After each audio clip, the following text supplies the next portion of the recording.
Desde los vértices afilados de los rascacielos más altos, esos colosos de cristal que perforan las nubes como agujas gélidas, desde el zumbido constante de los servidores, de los algoritmos fríos que dictan cada pulso de la economía global, el mundo, o al menos cierta parte de él, suele mirar a México.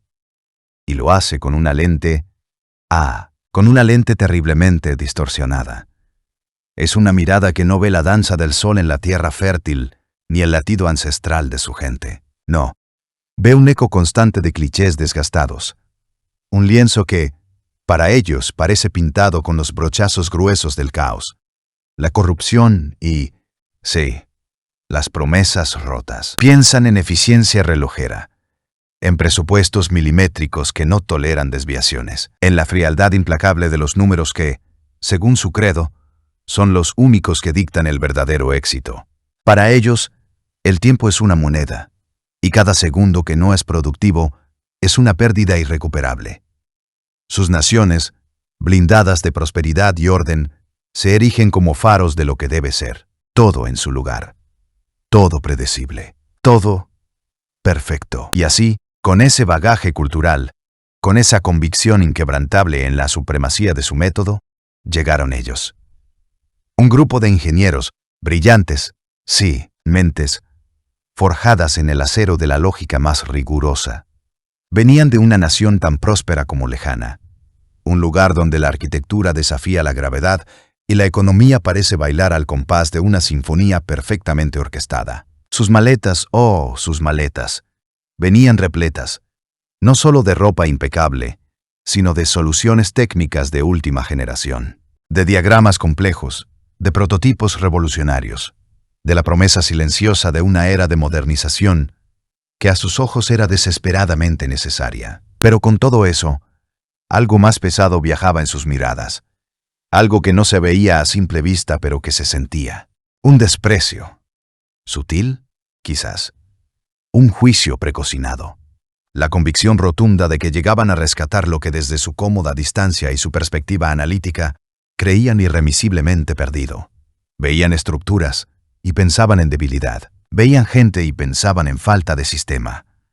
Veían alegría y la confundían con irresponsabilidad. Venían, de verdad, convencidos de que su intervención era un acto de casi caridad tecnológica, que ellos eran los faros de la razón, aquí para iluminar la oscuridad de lo que no entendían, porque para ellos, lo que no encajaba en sus hojas de cálculo, en sus algoritmos fríos, simplemente no existía.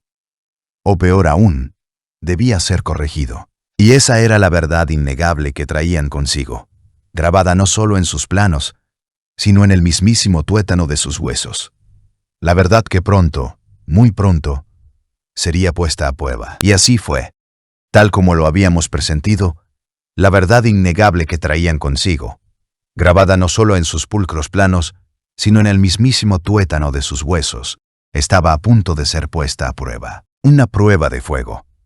O mejor dicho, una prueba de tierra. Su misión, lo recordamos, era un acto de caridad tecnológica. Un rescate. Y no había un lugar más remoto, más perfecto, para desplegar esa presunta superioridad que el corazón mismo de una mina mexicana. Un laberinto de túneles oscuros y vetas de mineral, donde el sudor y el polvo se mezclaban con historias de generaciones enteras. Los ingenieros con sus chalecos reflectantes impolutos y sus cascos de seguridad de fibra de carbono, llegaron como si aterrizaran en otro planeta. Venían de latitudes donde la precisión era una religión. Sus ojos, acostumbrados a la perfección helvética, a la pulcritud nórdica, a la ostentosa eficiencia de Dubái, observaban el entorno con una mezcla de curiosidad y una condescendencia abrumadora. Veían el campamento minero, una amalgama de estructuras improvisadas, vehículos cubiertos de barro y gente riendo en medio de lo que para ellos era un caos operativo. Esa risa, ese bullicio, esa aparente espontaneidad que para los locales era pura vitalidad, para los recién llegados era solo una prueba más de irresponsabilidad, de la falta de sistematicidad. Su cerebro, calibrado para optimizar cada proceso, para reducir cada margen de error, Simplemente no podía procesar tanta humanidad. Se bajaron de sus camionetas climatizadas, el aire acondicionado aún zumbando en sus oídos, mientras el sol, un sol mexicano que quemaba de verdad, les daba la bienvenida con un abrazo abrasador. El polvo rojizo se pegaba a sus impecables botas de seguridad. Era un tipo de polvo diferente al que conocían. Más fino, más pétseo, casi como si la tierra misma estuviera intentando dejar su huella en ellos, advertirles de su presencia. Pero ellos no lo notaron. No, claro que no. Sus ojos estaban fijos en los números, en los diagramas de flujo, en las proyecciones de rentabilidad. Su misión era sencilla, pulcra y predecible. Desplegarían su maquinaria de última generación, esos monstruos de acero y silicio, capaces de extraer minerales con una eficiencia nunca vista. Sus algoritmos predecirían fallas, optimizarían rutas, maximizarían ganancias. Todo bajo control, todo bajo su control. Y al principio todo salió como en sus planes. Sus drones, con un zumbido casi futurista, sobrevolaban el área, mapeando cada centímetro. Los gigantescos taladros automáticos, con una precisión escalofriante, perforaban la roca, con la misma facilidad con la que un lápiz atraviesa el papel. Los sensores de vibración, los monitores de oxígeno, los sistemas de comunicación por satélite, todo funcionaba a la perfección. Una sinfonía de ingeniería moderna, un himno al progreso, resonaba en ese rincón olvidado del mundo. Los ingenieros, los faros de la razón, sonreían entre sí. Pequeñas, casi imperceptibles sonrisas de autocomplacencia. «¿Lo veis?», parecían decir sus miradas. Era tan simple. Solo hacía falta orden, método, nuestros métodos. Las hojas de cálculo tan frías y lógicas estaban cobrando vida, demostrando su verdad innegable. La mina, según sus proyecciones, empezaría a producir a un ritmo vertiginoso. El oro, la plata, el cobre, todo estaba ahí, esperando ser extraído por la mano experta de la tecnología. Se sentían invencibles, superiores. Cada pieza de acero reluciente de sus máquinas era un testimonio de su ingenio. Cada algoritmo, una prueba de su intelecto. Pensaban que habían tomado el entorno, que habían impuesto su voluntad a una tierra que, para ellos, era solo un recurso que explotar, una variable en una ecuación de beneficios. Pero la tierra, la madre ancestral que había visto nacer y morir civilizaciones enteras, no entiende de Excel ni de calendarios, no comprende de algoritmos ni de proyecciones trimestrales. La tierra habla otro idioma, un idioma de crujidos, de susurros subterráneos, de movimientos lentos pero inexorables. Y de repente, decidió hablar. Fue sutil al principio. Una vibración, apenas perceptible. Un leve temblor que hizo que el café en la taza de uno de los ingenieros se agitara ligeramente. Una risa nerviosa. «Un camión pesado, tal vez», dijo alguien. Pero la vibración persistió. Se intensificó. El suelo bajo sus pies dejó de ser una superficie sólida y predecible, para convertirse en algo vivo. Un ser que respiraba y se quejaba. Los monitores de vibración, que hasta ese momento habían mostrado lecturas estables, comenzaron a parpadear en rojo. Las alarmas, antes tan claras y nítidas, empezaron a sonar con una distorsión aterradora. Las máquinas, esos colosos de acero que habían estado perforando con una precisión milimétrica, chirriaron. Un crujido metálico espantoso resonó en el aire como el grito de un animal herido a muerte. No era el crujido de un tornillo flojo, ni el lamento de un engranaje desgastado. Era el sonido de la resignación del metal, de la estructura que cede ante una fuerza mayor. Y luego, el silencio, un silencio sepulcral. No era un silencio normal, no era la ausencia de ruido. Era un silencio que pesaba, un silencio que rugía en los oídos. El zumbido constante de los motores se había apagado. El taladro se había detenido. Los drones habían caído del cielo, sus hélices rotas, sus luces muertas. El sistema, su orgullo de acero y silicio, había fallado estrepitosamente. La pantalla principal en la sala de control, que antes mostraba gráficos complejos y líneas de datos en movimiento. Ahora era solo una negra, ominosa superficie reflectante, donde sus propios rostros pálidos se reflejaban. Los rostros antes imperturbables, esas máscaras de eficiencia helvética, ahora estaban bañados en un pánico gélido. Los ojos, que antes miraban con condescendencia, ahora estaban llenos de un terror crudo primario, un miedo que venía de lo más profundo, de la parte más vulnerable del ser humano, el miedo a lo desconocido, a lo incontrolable. Intentaron sus protocolos de emergencia.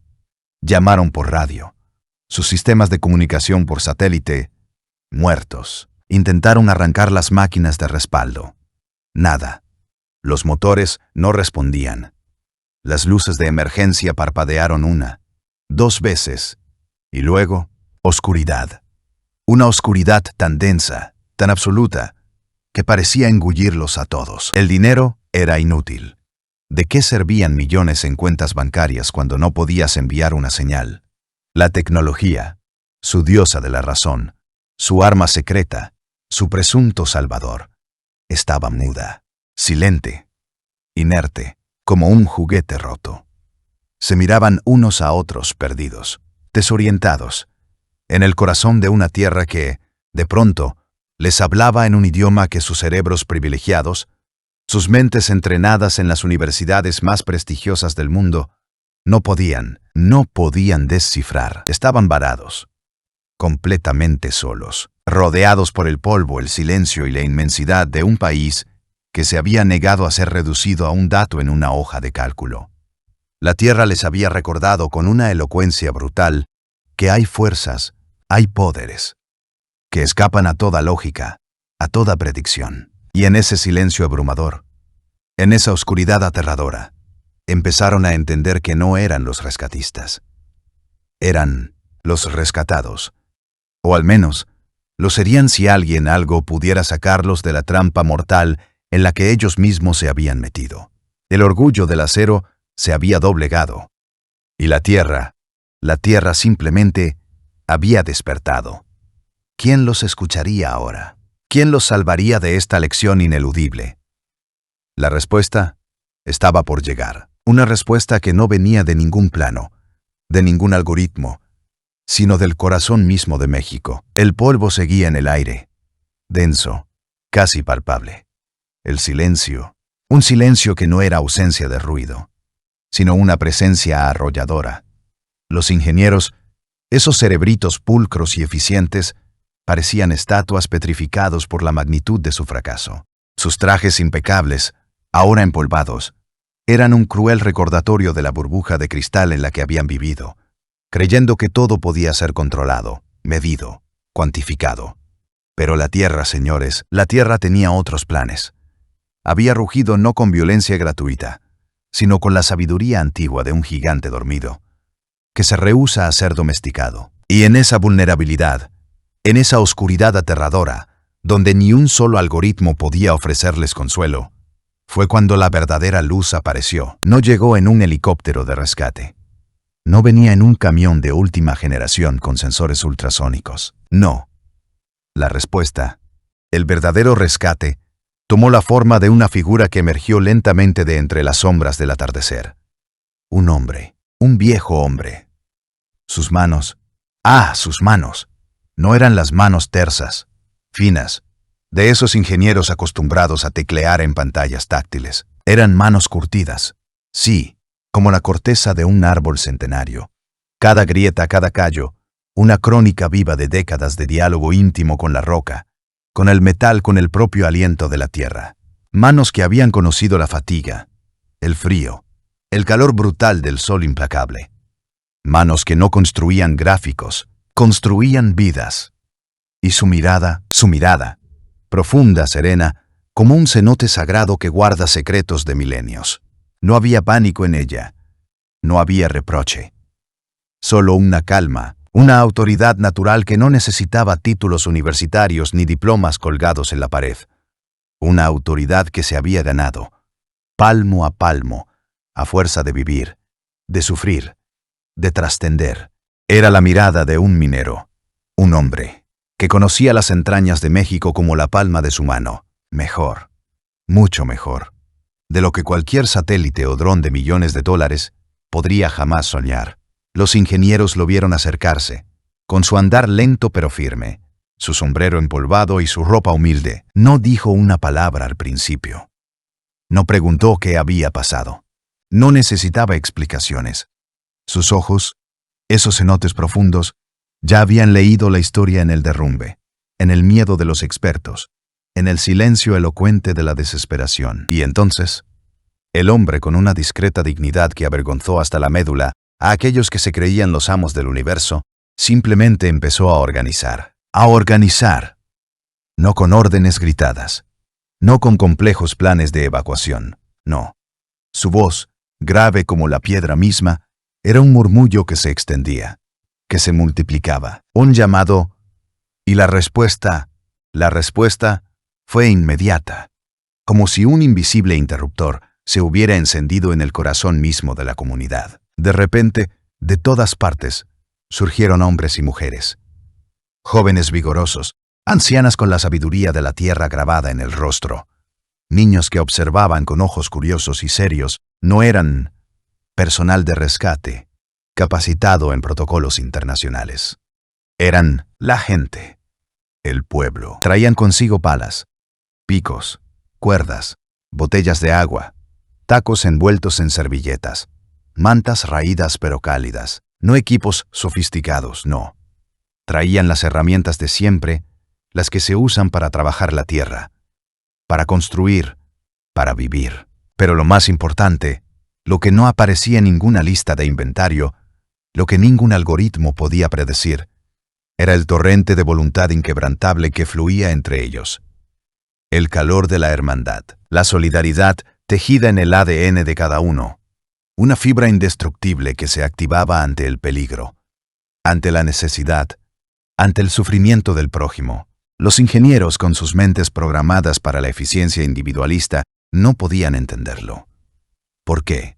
¿Por qué esta gente, que a duras penas tenía lo suficiente para sí misma, se lanzaba con esa furia contenida, con esa entrega total, a desenterrar a unos desconocidos, a unos extranjeros, que hasta hacía unas horas los habían mirado con displicencia? El viejo minero se acercó a ellos, con la mirada fija, sin un atisbo de condescendencia, pero con una firmeza que era como el ancla de una embarcación en medio de una tormenta, y pronunció las palabras que no eran una pregunta ni una orden, eran una declaración, una lección grabada a fuego en el alma de este país.